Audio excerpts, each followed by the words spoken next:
তো গাইস প্রথমে ভিডিওটি দেখো, তারপরে এই ভিডিওর ফানি কমেন্ট পড়বো। ভাড়াতে গুন্ডা এনেছে আমার মা গো, কোথাকার গুন্ডা জানি না আমি মা গো। 5 জন ছিল আমার মা গো, 5 জন হায়ান ছিল আমার মা গো, সবার হাতে ছিল অস্ত্র মা গো। আমরা আটকাতে গেছি, আমাদের ছুটি ছুটি আমরা বাইরে বার করে দিল আমার মা গো। কি হয়েছে কিছুই বুঝতে পারছি না। ও আমার মা গো, বলেন কি?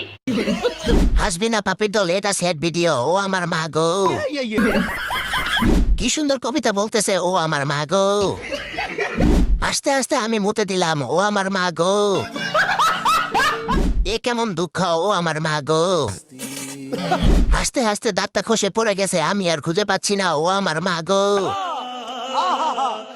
5 জন গুন্ডা ছিল। ও আমার মা গো, এইবার চাচি ভাইরাল। ও আমার মা গো, ঠিক বলেছো। এই ভিডিওতে লাইকে তো কম কেন। ও আমার মা গো।